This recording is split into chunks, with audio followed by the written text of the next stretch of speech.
That means you're bond.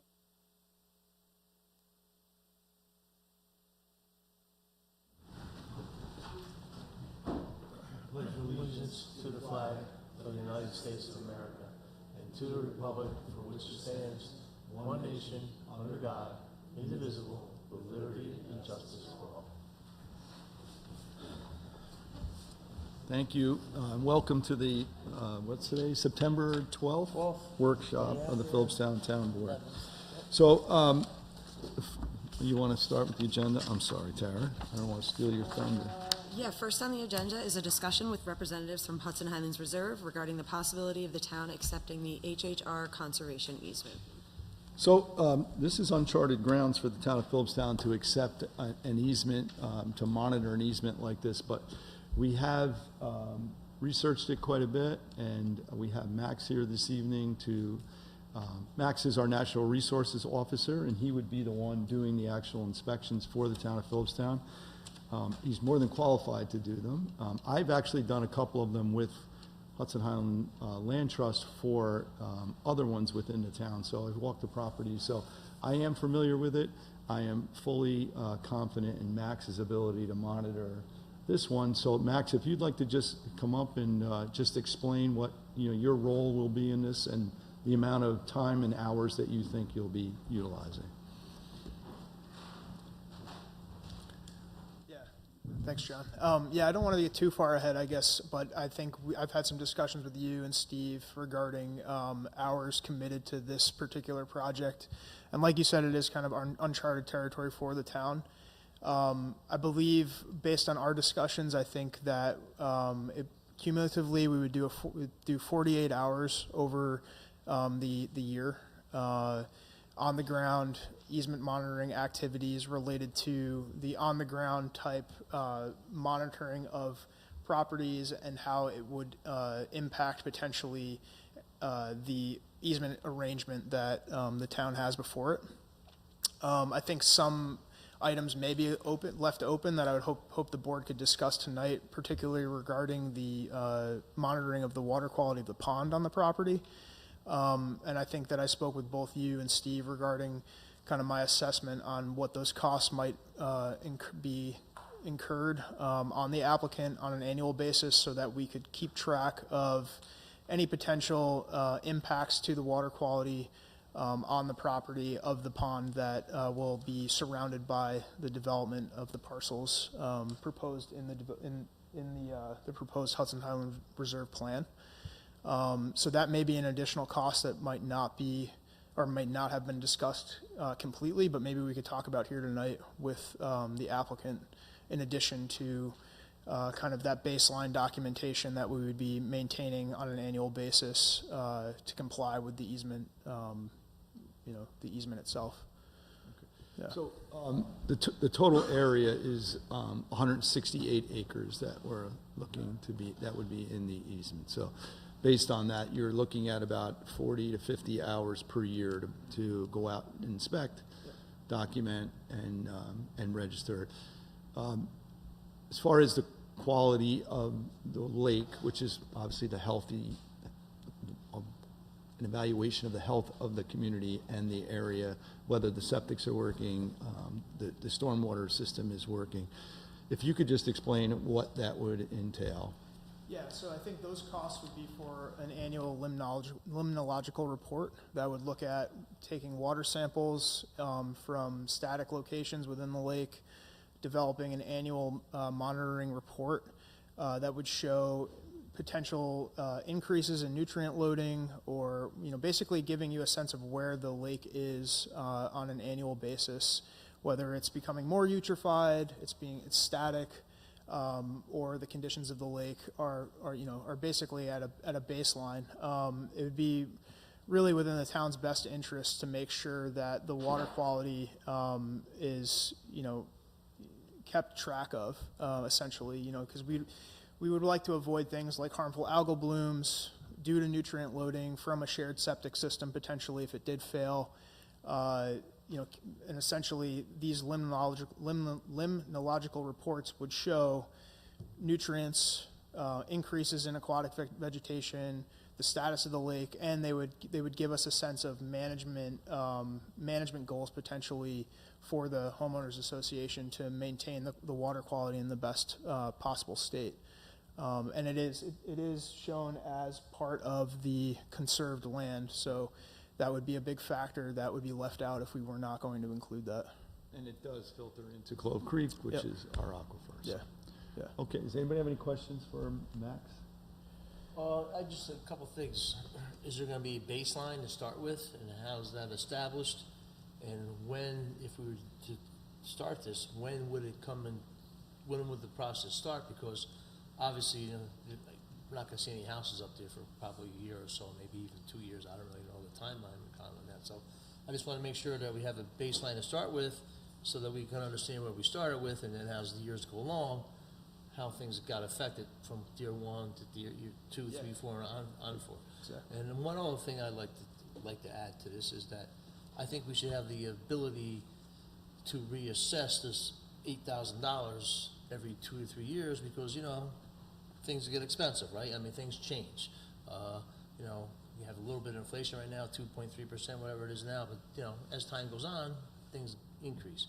And, you know, 10, 15 years from now, $8,000 may not cover our costs to us for this. So those are the concerns that I have. Anything specifically towards the environmental side with Max? Okay.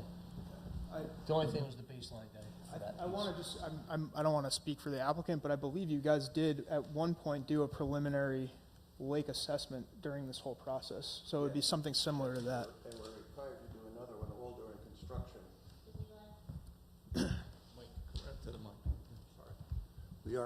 We are required to do a baseline and a periodic inspections during fully during construction that will cover the lake. That's part of the resolution. You can see it. I can't give you word for word of it, but it's there. All right, thank you. Okay, so I think we'll start you off with A baseline. with that, and the final report at the end of construction. Right. You'll have a baseline. You'll see if the construction worked, and then you'll have that to begin with. Obviously, the changes will be when septics are installed and fertilizing is done, and that's when the key. That's what Max is talking about. So I would think that completion of that in a satisfactory manner would be a good takeoff point. Good. Thank you. Anything else for Max, you guys have? Max, were you saying that the lake is currently part of the conserved area? Yeah, looking at the map here, I think I think it's in section A here. Okay. This is the pond. Right in there. So just monitoring that water quality, that would be the responsibility of the group that holds the conservation easement. It wouldn't have been like a responsibility of the town of Philipstown otherwise. I think in early discussions we were taught, I think the conservation board and the planning board both had reservations about taking on all that responsibility, and the homeowners association was used as that assurance to the board. Now looking at this map, it seems like that will also be our responsibility. So this is something that we should focus on, because the HOA, while they will be responsible for the whole parcel, I think this is something that we would also want, just to have an assurance financially that we could subcontract out and keep an eye on, just like I would be going out and looking at the whole property. Looking at water chemistry is not something you can really do from the lake shore. You want to make sure that you have metrics that you can refer back to that might allude to a failure in a septic system, or maybe some sort of nutrient input that we weren't aware of that could be then brought to the attention in an annual report by the town to correct. But it would be on the homeowners, not on the town of Philipstown. We would be monitoring it through Max and a subcontractor, but they would be responsible for the cost. Any management action should Got probably it. should fall on them. So that if the town held the conservation easement, we'd be responsible for monitoring. Correct. And I guess we'll get to the subcontractor question later on. Okay. Okay. All right. Just a quick question, the monitoring process, what would be the frequency of reports? I know you have 48 hours annually. That would be for my time on the ground looking at infractions that I'd be comparing to the easement itself, that legal document. The water quality monitoring would be in addition to the lake management kind of plan that would be established each year. That would be in addition to. And essentially that would focus on just the lake itself and provide recommendations. For example, if we were seeing harmful algal blooms happening every year, why is that happening? What corrective measures could a lake management firm provide to the HOA that we would, deem necessary to maintain the health of the lake? What steps they would need to take? And so they would provide those management actions in their annual report. So monitoring can happen multiple times a year. It's probably the most prudent, monitoring schedule. So it could be, most likely it will happen through the spring to the fall, and then there would be a lapse in the wintertime. But they would come out every few months during kind of the peak growing season. The proposal from them is 4 inspections per year. Right.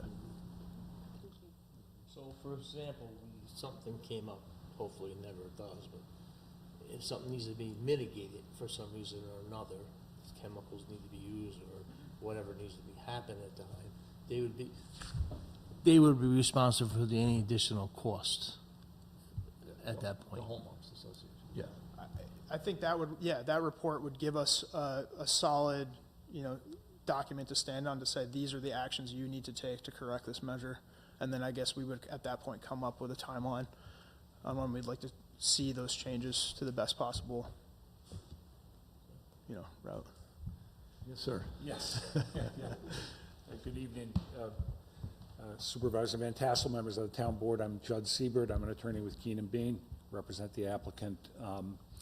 And the purpose, let me start first with the $8,000 proposal.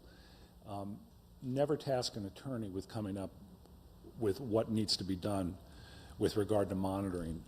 That was I'm not suggesting, and the applicant's not suggesting that number. The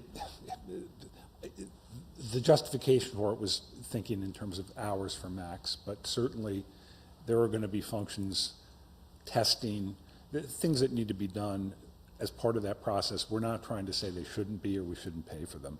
I just want to make that clear. So we've got to find the number that, and in terms of giving the town the the protection it would be looking for. That's this process. We're not saying that's the number, take it or leave it, or it's only going to encompass this. So I want to make that clear. And secondly, the idea is the town's function is one of monitoring, ultimately in terms of the maintenance of the property. That is initially a developer obligation, but that will pass to the HOA. And there is a obligation on the applicant developer as part of the planning board process to develop a pond management plan, which is a condition of approval, and we're working on that condition. We had discussed when we met, my concerns were, in the event that the development doesn't sell out, or if there was a failure of the development itself. Say you sell 10 homes, the other 12 don't sell. At what point would it go from the developer's responsibility over to, say, the 10 or 12 homeowners that, and I'm not trying to jinx the process, but the possibility is there that it doesn't sell out. And that, the gray area for me is when does it go from the developer's responsibility over to the homeowners association? Well, I mean, once the property is subdivided, right, the HOA will be formed, and those lots will be held by either by the developer. All right, right? so it's either in a developer's hand or a homeowner. Or a homeowner. Yeah. Gotcha. Right. So say it's divided 24 ways. 12 lots are still the developer, so his responsibility to the HOA would be 12 His portions of proportionate that. share, 12 right, yeah, portions of correct. it. Until it's completely sold out, the Right. developer would retain that portion of the HOA responsibility. Right. Okay, that clarifies it for me. Just wanted to, I think it's important to note that the baseline being done, the limnological baseline that's going to be developed for the project and going through is being done by the same firm that has been working up in Lake Valhalla for many years. It's actually, it was acquired, so it's name changed, but, and it's the same people. And I think, from what I hear from meetings up there, they've been satisfactory, and the lake has been kept in pretty good health. It is beautiful. My other concern was, we've had input from agencies as to how do we assure that money is going to be there. So there was a suggestion of a lump being put into an escrow account that would generate enough interest to cover the expenses. I know I had a conversation with Steve today. You have another idea. Right. So why don't you explain that so we have an idea of. All right, do you mind if I just kind of give you my broad, and I'll get there, just give me a second, John, okay? All right, so the board is used to, of course, looking at imposing fees on municipal services. This is different from that. This is entering into an arm's length contract. You have absolutely no legal obligation to take a conservation easement. And if you decide that you're going to, it's essentially a contract. If you decide you're going to, you can decide what fair and reasonable compensation to the town is. And if the applicant, property owner, doesn't like that, they can go and find somebody else to take the conservation easement, because that's what you're willing to do it for. Make no mistake about it, the conservation easement is a burden on the town. It's a legal obligation that you're undertaking. It's something you're going to have to follow through on in perpetuity. I mean, long after we're gone, this property is going to be there, and that conservation easement is going to have to be looked after. So you can come up with what you think is a reasonable number. The applicant has suggested, I believe, $325 an hour as the rate. $250 an hour? All right, $250 an hour as the rate. Well, you can say 325 if you want, whatever it is. But the point is that you're going to have to decide if that is the hourly that you want to charge on this, or you want to charge something else. And you don't want to do it in a punitive way. You don't want to just do it arbitrarily. You're going to want to think about, in light of the work that's going to be done, and Max has described a good deal of it, what would be appropriate for the town to charge. Now, keep in mind that in charging this amount, you got to take into consideration inflation going forward. Bob just recommended that every couple of years the amount be revisited. Not a bad provision. You could certainly put that in. It does sow the seeds for possible disagreements going forward as to what the amount should be. You can't just leave it open-ended. We'll charge you $1 million, 2 years from now. So it's not an easy provision to draft, but you could certainly come up with some formula under which cost of living, or I don't know, inflation rate, that's what's going to be in the base amount. Now, as to what you should charge annually, what the town should be paid annually for performing these services, there are 3 components, all right? The first component, Max already discussed. There really needs to be an annual investigation of the property. You look at the open space, make sure that there isn't, refuse being dumped or trails that shouldn't be there being put in, or buildings being built. And you look at the pond, there may be other wetlands, I'm sure there are, on the property. It's going to take a fair amount of investigation. Max ballparked it at like 48 hours for that one main annual investigation. The second element of it is, if, aside from the general annual investigation, you have a reasonable reason to believe that there is an ongoing violation. You see something dumped into the pond, you have word of ATVs being ridden on the back, whatever it may be, horses are there, I don't know, whatever.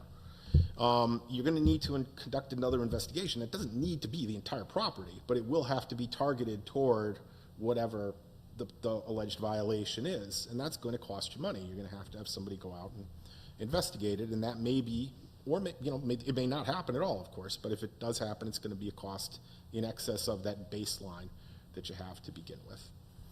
The third aspect to it, you don't have to figure out in this conservation easement. It will come before you later on. There's a homeowners association agreement, as you know, that goes with this property, and the planning board's resolution requires that come before this board for review and approval, because there are certain things that the planning board, and I'm sure this board, wants the homeowners association to be responsible for in terms of policing the property and making sure that the things that are supposed to be done are done, and the things that aren't supposed to be done are not done. And you want to make sure that there's appropriate teeth in it in terms of what it is the homeowners association can do to enforce that, and a provision that allows you to, have some say over if the homeowners association isn't doing what they're supposed to do. A great deal of anything that the homeowners association allows that isn't supposed to be done will be taken care of through the building department, because it would constitute a site plan violation, and that's a whole nother matter. You're not going to get into that in this, but just keep in mind that there are things that you don't need to worry about in the conservation easement. You're going to see them in the homeowners association agreement when that comes before you. So you have this issue of how many hours and costs, like for the limnology report, to bake into what you want to see charged annually. And I think you can come up with a number, at least a ballpark number, as to what that should be to start out with. I have recommended, and I handed out to you all now, and I've provided to the applicant's attorney, just a rough draft, just a quick and dirty of the type of inspection clause that you might want to have. And I won't go through the whole thing right now, but I'd call your attention to the subpart D of it. And what it's, well, let me take a step back, actually. The subpart C of it. It says, to defray the cost of conducting inspections of the property, the grantor, that's the property owner, shall annually pay the grantee on or before January 1st of each year the sum of blank dollars. That's going to be the baseline number that you come up with. In the event that the cost of inspection, whether annual or due to reasonable belief that violation is ongoing, exceed blank dollars, the that should be grantor, it says grantee. The grantor shall be responsible for the cost of such overage. What that means is you're going to have a baseline amount. Max will keep track of his hours, or whoever it is. It could be 50 years from now, it'll be somebody else, but keep track of their hours. And you figure out when you hit the top of that initial payment. And then there's going to be potentially at least funds spent in excess of that. Not whether it may be because of the hours or maybe because the luminology report cost went up or whatever it is. The homeowners association, the property owners, will be responsible for those cost overages. And you will bill them, the next sentence says, an invoice for such overage shall be issued by the grantee to the grantor, and payment of such overage shall be due within 30 days of issuance of such invoice.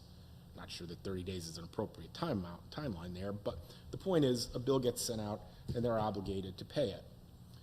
What happens if they don't pay it? Well, it says in section D, in the event of failure to timely pay an invoice for an overage, interest shall run on the outstanding amount at the legal rate.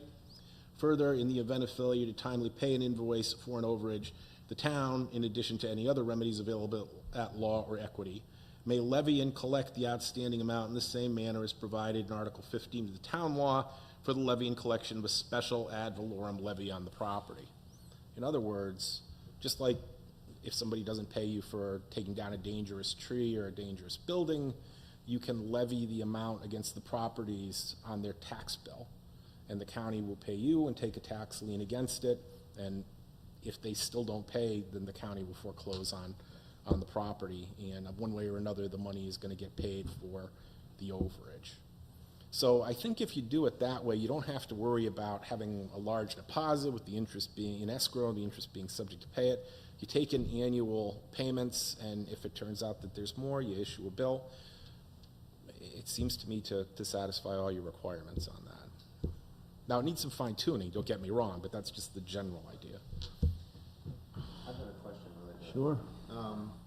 So Steve, in a conventional situation where a land trust holds the conservation easement, if as they're doing their annual tour or monitoring, they find violations, in a usual situation, would they report that to the town, and then the town would be the one to enforce those violations? We currently get a report from the land trust about the ESP one, which is the one I've walked for. So if there's any violations, we are notified. And This is the draft conservation easement. I don't believe the board has got it, unfortunately. But we'll circulate it now. There are provisions in here saying that in the event that you find violations, you give notice to the homeowners association. If the homeowners association fails to remedy them, you can commence a lawsuit to compel or allow you to go in and remedy them. And if you prevail, you're entitled to not only your costs and the cost of fixing it, but also your legal fees. I mean, I guess my question here is it is it some weird way a conflict of interest to have the town who is getting paid by the grantor also be the one responsible for levying any violations if they're found during a conservation easement monitoring? You know what I'm saying? Like it's, Yeah, I don't see it as a conflict at all. The whole point of having the inspections to see if there are violations. And if there are violations, you as the policing entity will give them notice and say, hey, you gotta fix this, or there's a problem with the pond, you gotta, I don't know, apply whatever it is you need to cut down on algae or purify the water or whatever. And if they don't do it, then you can either compel them to through legal action or wind up going in and doing it yourself. But you don't gain anything from that except compliance. no, except with you're the- getting paid to monitor the property by the person that you're also potentially going to issue violations to. Well, yeah, but the monitoring is for compliance by the property owner under both the restrictions imposed through the subdivision approved conservation easement, the conservation subdivision approval, and under the homeowners association agreement. They're responsible for taking care of the property and making sure nothing bad happens on it.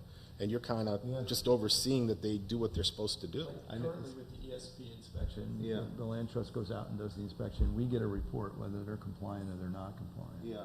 So it's not any different, other than Max is gonna go out and do the inspection rather than an independent land trust doing it. I guess the only, I mean, I'm not, I don't know these issues very well. It's just, I can see how having an independent, I guess this gets back to the question of subcontracting. Like, if the idea was to have the town hold the easement but subcontract out to an independent land trust, and they were the one monitoring and reporting back to me, it just seems like there's then, you know, you get rid of the issue of us being the town who also holds the easement and does the monitoring, but also gets paid for doing the It's similar to us doing building inspections.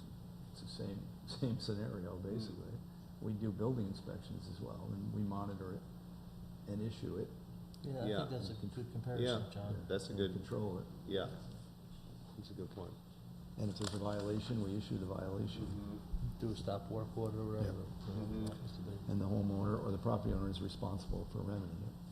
But we're not getting paid at that point, are we, to You get paid for building permits. they're issuing the permit? Well, if someone goes to build a house up there, they gotta come to the building inspector and Uh-huh. get permits and pay the fees, whatever it happens to be. I mean, I don't think we want to do it for free. No, I don't think so either. I mean, I think I have a little bit of hesitancy of just getting into this whole new, well, but I guess we'll talk about that more, right? So as far as the subcontracting that we had discussed was for an independent specialist to come in and monitor the quality of the lake itself, because Max is not qualified to do those inspections, because, I don't have access to, water sampling, like a water sampling lab or anything like that, so those are the things that we would need. but Glenn, you had said that there will be baseline done by the same company that's doing the Lake Valhalla property currently. Yes. Do you know the name of that? Oh, Solitude Okay. is the name. They used to have a different name, but I don't remember it. Allied Biological. Allied Biological. That's when we first started the HHR project, that it was Allied.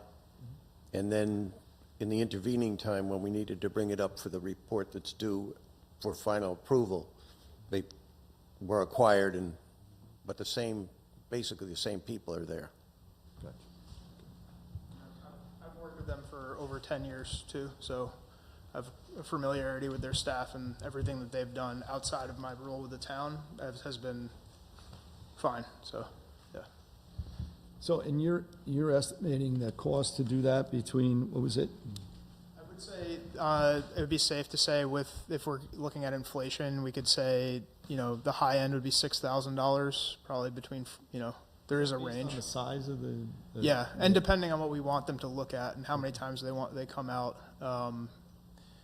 Yeah, I would say that again, I don't know how much forethought we're putting into, I think we should be thinking into the future. So, I mean, similar, I would say that would be our top end, would be 6,000. But there is a range, you could get other companies to come in, and I'm sure we could look at what the metrics they'd be collecting and see what we could cut out that would satisfy the town.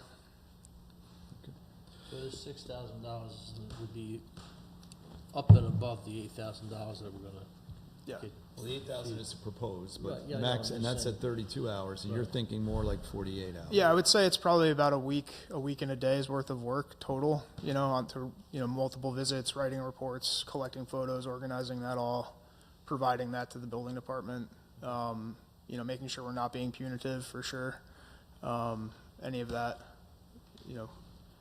So somewhere between 40 to 50 hours, so between 10 and 12,000, and an additional 6,000 for the, Yeah. for the Testing. the water testing. And that water test is how many times a year? 4? I think we need to look at what we want the proposal to encompass, but yeah, it would probably be 4 times throughout the spring to the fall. I mean, like, I would think like in the wintertime, right, it's kind of dormant, right? Yeah, you Nothing don't- really, yeah, you wouldn't not need much to- happens in the wintertime, the water's cold. Once spring comes and go into spring and fall and summer, that's when things, I would think, start changing a little bit, right? Yep, yeah. The main times you're gonna want is the early spring as you come out of that thaw, and then monitoring throughout the summertime when you're gonna have algal blooms, and potentially probably more residents being on site, using the septic facilities, all of that, higher rains, all of that stuff, so. I got one other question. This lake, people can't swim in it or anything like that, right? If they want to fish in it, they could though, right? Could they take a boat or a canoe out, a rowboat? Do they? Could they? They do now. Okay, I just wanted to see what kind of activities going on there. Okay. Now, that's considered private property, right? So someone like myself couldn't go up to a fishing pole and start fishing, right? It's part of the property owners association. Right, that's what I'm saying. So, I mean, the only people who could use that water would be the residents of those 24 houses. That's all. You gotta become friends with one of them, you can go fish. Yes. Could you come up? You're, thank you. Yeah. Max, you can sit, take a break.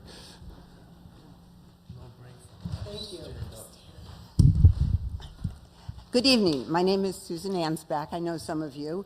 I'm a little confused tonight because I thought this was a done deal a year ago, that the town was willing to hold the easement for this property because one of the proposals that the applicant had made was a holder that was not only not accredited but was in bad standing in litigation. And so I thought we had put aside, and the town was willing and able to hold the easement. I know there hasn't been We maybe... had given them word that we had intended on doing it, but we had not finalized what the cost was. Okay, and I do recall that Hudson Highlands Reserve said it really didn't care at the time as long as they moved forward. That was their main objective.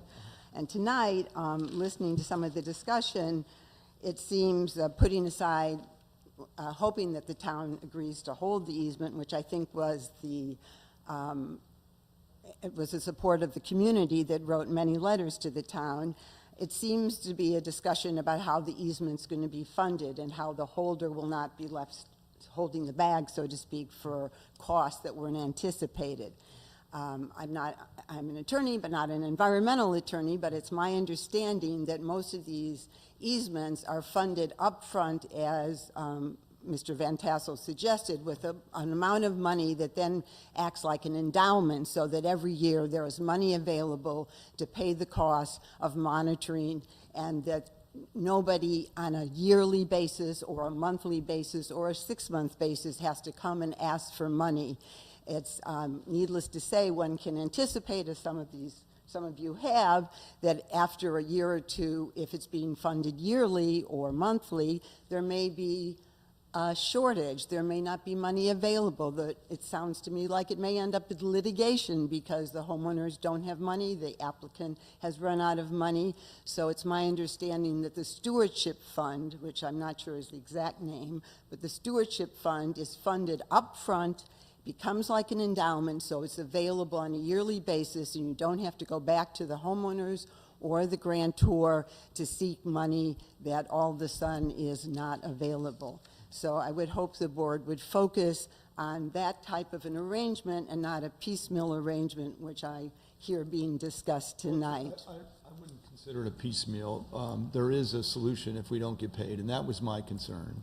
And the solution is it would be levied on their tax bill. So we would collect the money regardless, Well, whether it's the homeowners. Assuming that there's, all Whether the it's- properties are sold and they're available, and we don't have to go into foreclosure, so I agree. I'm not but- picturing that happening, but it is Well, certainly a I possibility. just think that I would defer to some of you to review, or I'm sure Max could help as well, that I believe the primary funding process is, as you suggested, with an endowment that is funded upfront so that you don't have a yearly go back to the homeowner, go back to the grantor. And I'd encourage the board to pursue that over a, if not piecemeal, yearly, yearly payment.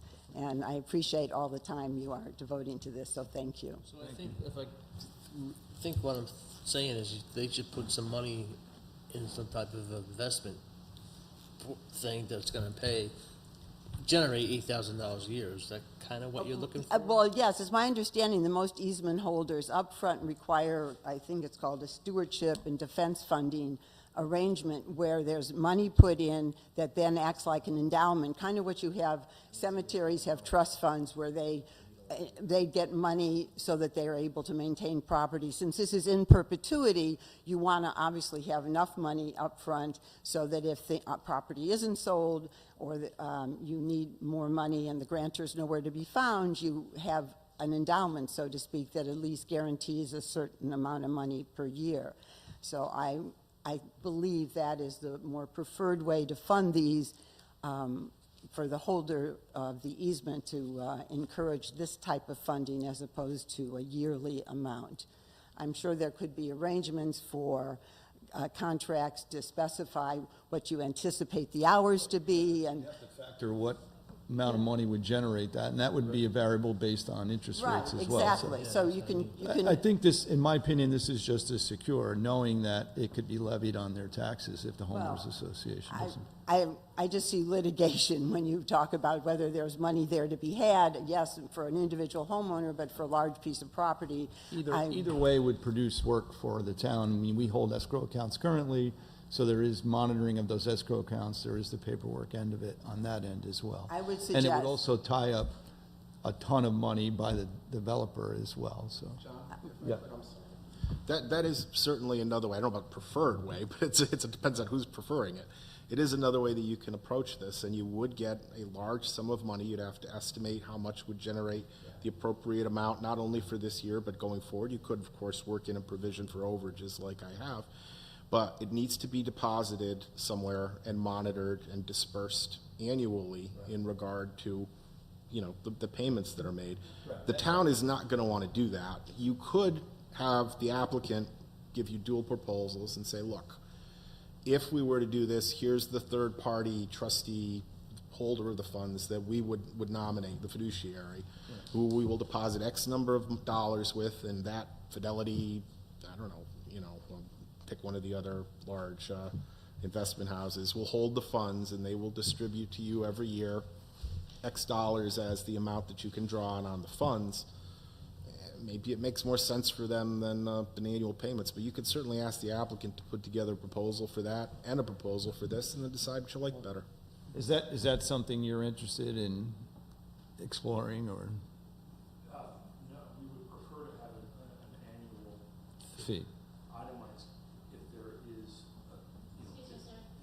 yeah, no, our preference is an annual payment as proposed if there is a need or a concern about security. First of all, as you pointed out, the mechanism of taxation, an ad valorem tax, and what that involves in terms of security, in terms of collection,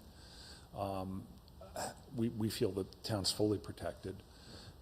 We feel that the process with a municipality in terms of creating that kind of fund or parking that kind of money and then having it is going to be, I think, from a municipal finance standpoint, something, it's going to be a lot of work.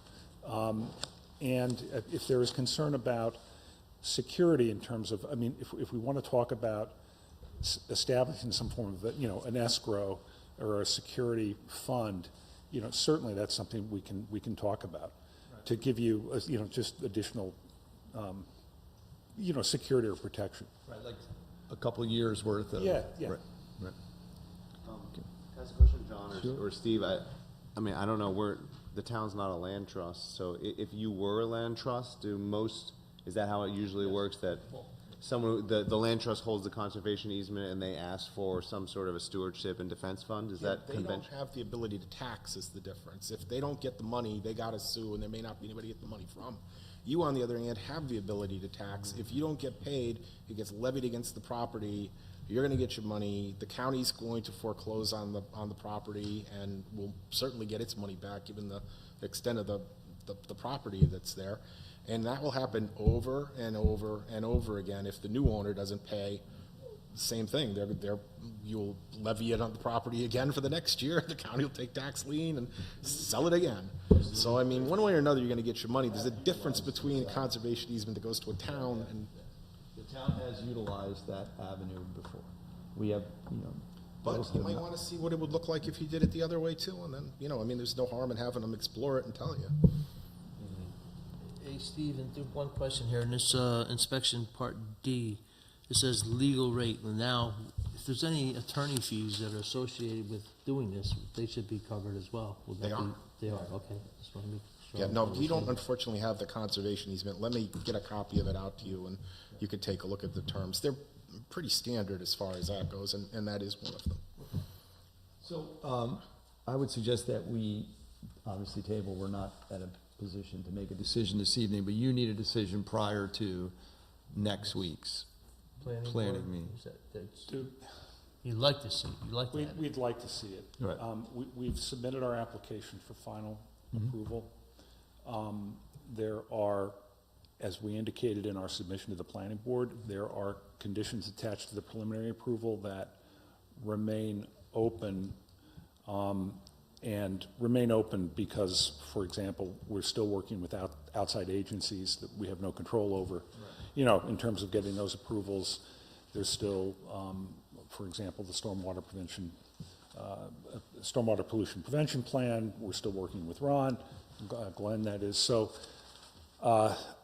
in an ideal world, it would, but I don't think it's going to happen before next Thursday.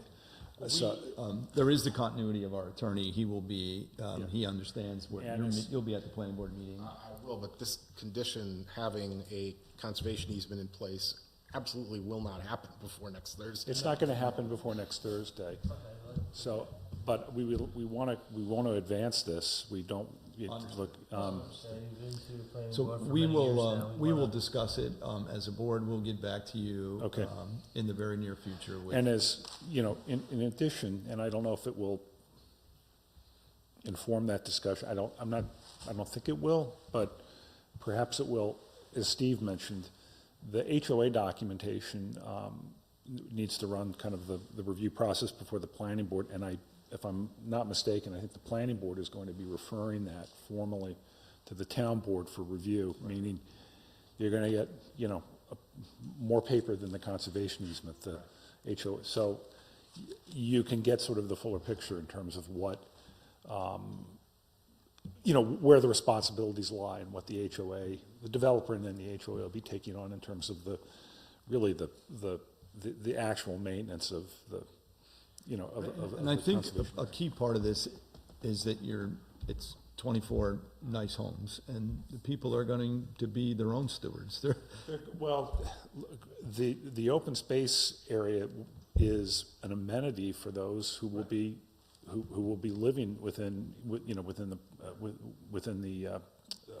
the project, and as you mentioned, Mr. Flaherty, this will be private land. It'll be posted, and its use will be passive recreation use for those owners. So, it's in their interest to keep it. Yeah, yeah.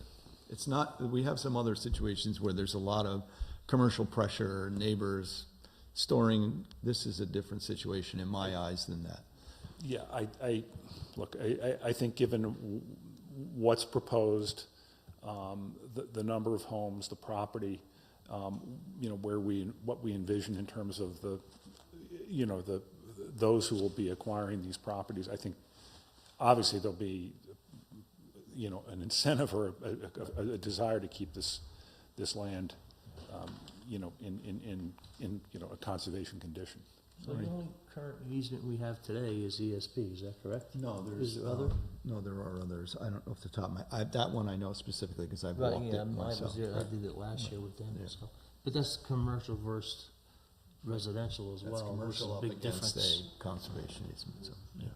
Yes.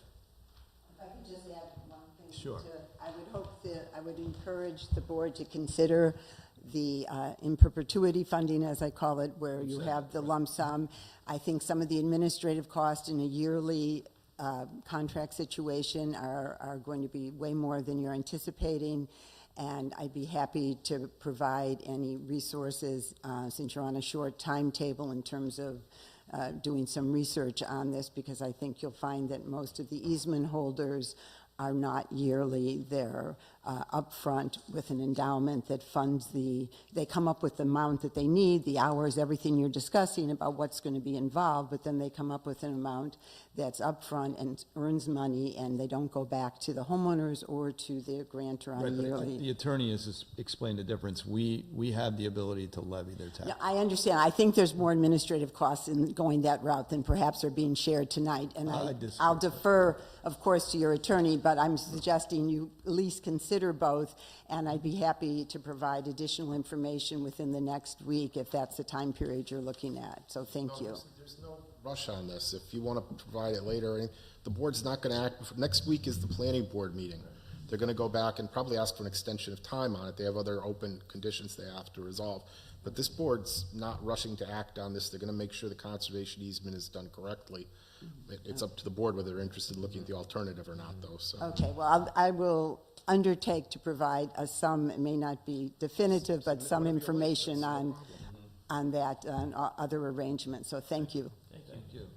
John, can I add one more note? So, we all got a letter from Andy Goller. I was at the Conservation Board last night, and Andy just pulled me aside afterwards, and I think he expressed it here, but he, you know, as he expressed in the letter, and I think, you know, he does a great job as the chair of the Conservation Board. You know, he really encourages the town to take the easement, but he was asking the question of, he also kind of says that it's outside of our mission to hold conservation easements, and the concern about it being the first conservation subdivision and setting precedents. And I don't think it has anything to do with Max, because everybody thinks incredibly highly of Max and the work he does in all the things you do. But I think he was asking, you know, have we, and I remember there was conversation about this in the beginning, has the Hudson Highlands Land Trust ever been contracted as a if the town held the easement and they were the subcontractee to do the monitoring, was that ever a discussion point? It hasn't gotten that far yet. Has never I mean, gotten it. they didn't want to do it from day one, so you know what I'm saying, it seems to me they have no interest in it, they didn't want to do it, they didn't want to be involved with it all, so I wouldn't want to get them involved, to be honest, because now they have a different opinion of everything else, so I don't think that would be a good, I wouldn't recommend doing something like that. That's my opinion. Because they're not interested in it. Because, well, Okay. I'm just saying not interested because they may have some, I don't know what they're thinking or what they thought. They may have negative connotations to the whole thing. So I don't think it'd be in our best interest to try to involve them at this point. I just didn't know if there's more conservation subdivisions coming down the pike, and I know we're working on the issue, if the town is always gonna be the holder of the easement. And I don't know. That's a gray area. Well, I can tell you there's absolutely no legal obligation for the town to take a conservation easement for a conservation subdivision. And the fact that you take one will in no way obligate you to take another one, even if the parties are identically situated. It's completely discretionary legislative act on the part of the town. And if you decide we had the one and we just don't like doing this, you know, as long as it's not some invidious or wrongful reason for saying no, you absolutely can say no. thanks. Can it be terminated at any time if the town were not? There are some provisions for termination if there's no longer a need for it or something along those lines. But I mean, it's almost impossible to terminate. It would have to be really unusual circumstances. It's discussed in the conservation easement. Once the board has a copy and reads it over, I can go over it in greater detail for you, but it's really not something, you have to figure you're gonna be in this in perpetuity. All right, anything else? Yes, sure, come on up. How are you, Steph? Stephanie Hawkins, and I'm not sick, I'm just Okay. concerned.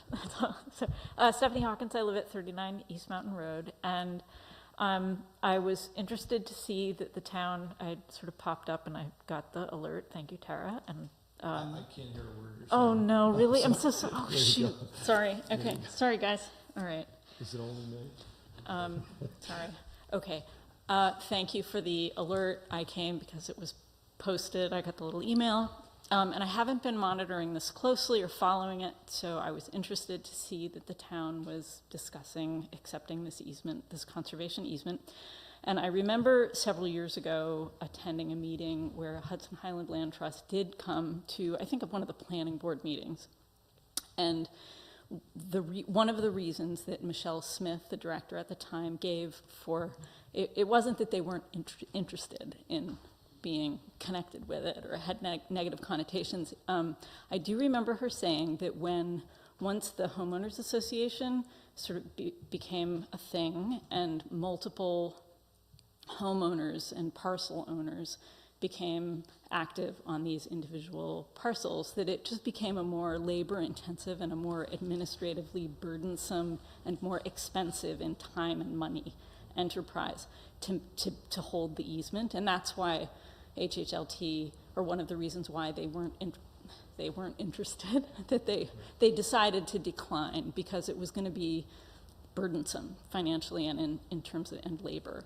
And so I don't quite follow that, because it's 168 acres now, and it's going to be 168 acres. yeah, it now. wasn't about the size of one big parcel. It was the multiple individuals and the multiple homes. I think that I understand there are 24 homes, and so you have 24 different people making use of these different parcels, and that was those individual owners. Their individual parcels are not part of the conservation easement. But they're going to be active and using this closed property. Well, they have the ability to use it, right? Yes, Right. yes. But their own individual, whatever the acreage is not part of the easement. That's not right. But they have the ability to utilize it. But they're right. But as homeowners, as members of the homeowners association, they're using this parcel. Anyway, I can't speak to it in greater detail than that. I just remember. Well, I think there was some other reasons that they didn't want to take it as well. I'm But sure. we're not going to go there tonight. Right, that's fine. So I guess where I'm going with this is, I wanted to, council has reminded you that, inflation is a thing, and I heard the figure $8,000 identified, and it started making me think, well, is this really going to cost only $8,000? And I would ask you to take what steps you need to take in order to make it so that the taxpayer is not responsible for any of these costs, whether now or 35 years from now, when none of you will be here on the bench, and I probably won't be here, right? So, anyway. Thank you, No, we Steph. definitely don't want to have a tax burden to our town. I think that you hit the nail on the head on that. Michelle was concerned that parts of the individual lots would be within a conservation easement, and she said that the fact that you had multiple owners that had to be contacted or had to be for permission to go on or for notice to go on, or any number of different things that would multiply the effort significantly, not 24 times, but significantly. So I think that's the kind of expression that we work to not have that, so we don't have that situation. So it's outside of the 24 lots, that is what is in the conservation easement. It's 168 acres out of, what was the total? Almost 400? It's 210 less the 5, which is the commercial lot, roughly 5. So it's about 205 that are within the bounds of the homeowners association jurisdiction, so to speak. Thank you. All righty. So we're going to move on the agenda. Thank you all, and we'll be in touch soon. Thank you. Thank you. Thanks, Matt. Thank you.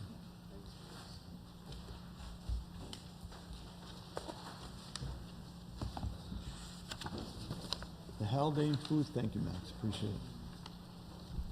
Go ahead, Tara.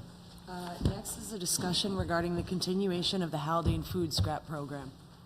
Is somebody here from Haldane, or? No, but I can speak to it as part of the Yep. Food Scraps Advisory Committee.